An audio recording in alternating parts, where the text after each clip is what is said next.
202. Hi, I'm your presenter, Shibu Argue, and this week's comic review is a little bit different.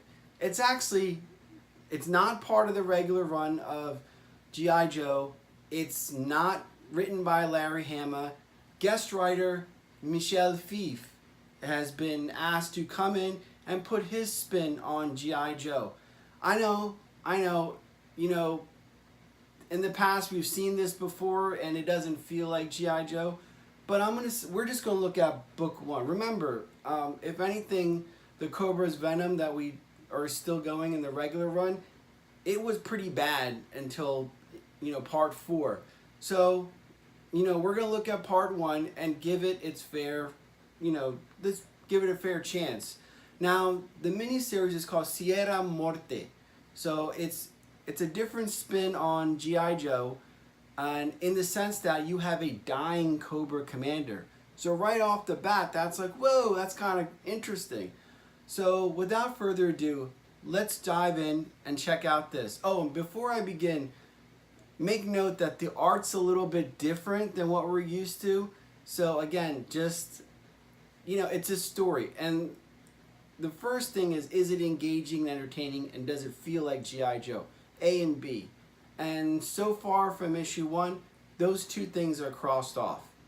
Because I'm interested to see part 2 already. So without further ado, let's dive into this issue. All right. Again, it's important to note this is not part of the normal G.I. Joe run, and this is just a side story with a guest writer. So I think that's a good deal.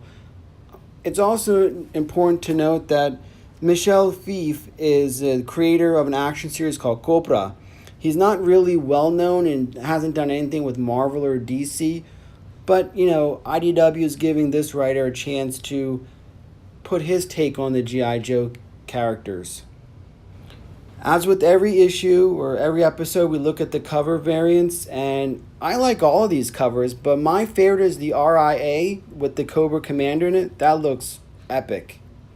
Sierra Muerte is a fictitious place, but it's supposed to invoke Central America, so think of Venezuela and Honduras. Cobra is invading one of Dr. Venom's old experimental labs, accompanying Cobra Commander, and it's kind of cool to see him with the old school chrome-plated helmet on as well, is the Baroness and Major Blood. Again, since this isn't Larry Hama, don't be surprised if there's issues with continuity and what's currently going on. It's a guest writer spin using the iconic characters. So right now, Cobra is basically helping themselves to Dr. Venom's secret stash of arsenals that he has in this remote location.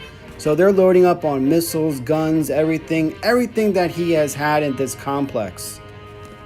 What makes this story interesting, and I point out in the very beginning, is the reader already knows going in that Cobra Commander is dying.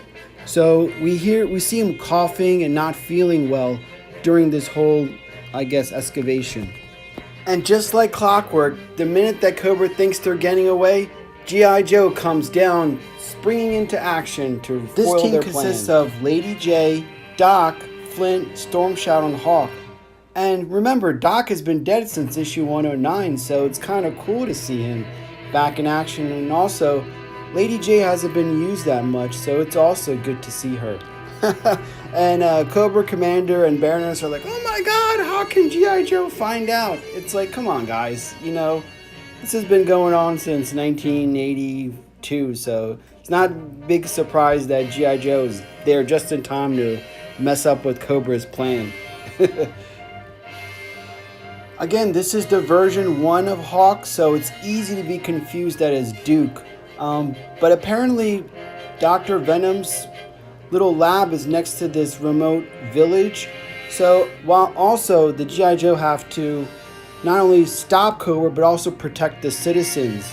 And you see Storm Shadow springing into action, and Hawk rescuing this small boy who, was in the line of fire. And then Doc comes to his side to patch up his wounds. It is so cool to see Doc. Meanwhile, Storm Shadow is taking care of business on his own. Cobra is doing their best to gather themselves. Major Blood, knowing of Cobra Commander's illness, decides to use the chaos and assassinate Cobra Commander.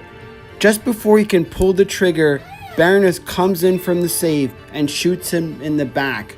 Lady J and Flint look on like, did you see that? Flint and Lady J close in on the helicopter, but again, the Baroness has them pinned down so they're easily able to escape. After the skirmish, the Joe team round up Cobra POWs. Hawk makes one trooper crap his pants, demanding intel, especially since he may or may not have been the one that shot him trying to hit the kid.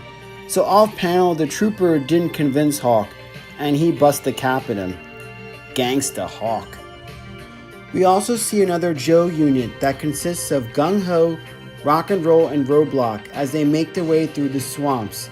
They sneak up on a hunt and overhear chatter about grape soda and chocolate donuts. Yeah, you guessed it, the Dreadnoks are in there. They each take up a position, but Torch spots one of them and tries to alert the rest. Rock and Roll quickly takes him out of the equation. Roadblock and Buzzer go toe-to-toe, and Gung Ho goes mano-a-mano with Ripper. It's a good fight sequence. What's cool is not often do we see Rock and Roll and Roadblock pairing up together in any mission, so that's a big treat for the readers. And also seeing just the grittiness down and dirty of hand-to-hand combat, I think is also a treat. I mean, you really see these guys just punching the crap out of each other in basically like a brawl type of fighting. I mean, there is, pulling, kicking, biting. It's not like for the faint of heart. Well, at the end, our Joe team comes out on top and begin their interrogation of the Dreadnoks. They have but one question: where the hell is Zartan? We are now taken to Cobra's hidden headquarters in the mountains of Sierra Muerte. Again, Dr. Mindbender is taking care of Cobra Commander and discussing the status of his illness. He tells Cobra Commander that after going through tests, that Cobra Commander has about a month left to live. He also brings up that, hey, maybe we could use some of the technology we learned from Serpentor to help you. Cobra Commander brushes it off, and he's still pissed off that G.I. Joe got the jump on them. But at the same time, he notices something. He sniffs out an intruder amongst the ranks, gasses this one trooper, pulls off the mask, and we see Storm Shadow was trying to infiltrate the complex. In downtown Sierra Muerte, Scarlet, Stalker, and Storm Shadow are trying to distract an elderly man named Oscar, who apparently worked with Dr. Venom, has important coordinates inside of his head. Now, this guy is old and he has some sense of dementia, but, they're trying to get him out. All of a sudden, this person in a hood comes up to it, pulls out a gun, flips off their cape, and we see Zorana. So we're getting the full motley crew of the Dreadnoks. Xandar shows up and actually takes Oscar from Scarlet and tries to whisk him away. But not until the prying eyes of Snake Eyes catches wind of him, and he swoops down to interfere with Xandar's passage. And all of a sudden, from the shadows, Zartan comes up, pulls out his sword. Quickly, Snake Eyes turns around and chops the sword in half. Stalker gets eyes on Xandar and Oscar, and he quickly goes into action. Just then, Xandar throws like this, acid or something in his face.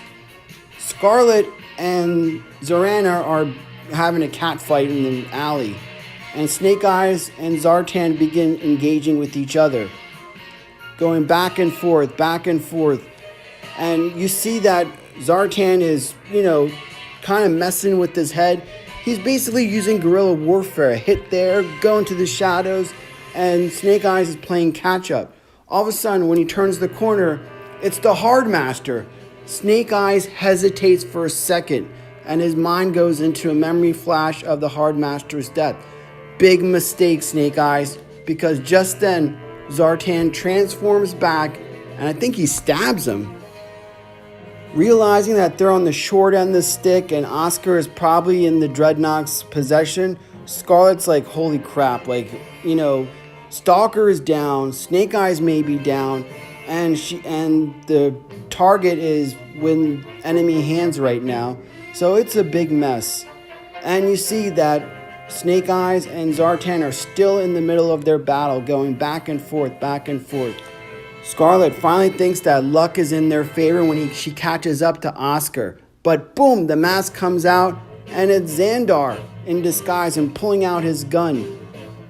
We see getting set into the next episode where Storm Shadow is being reprogrammed and hooked into the machine, and Destro looks on, and he enters the picture.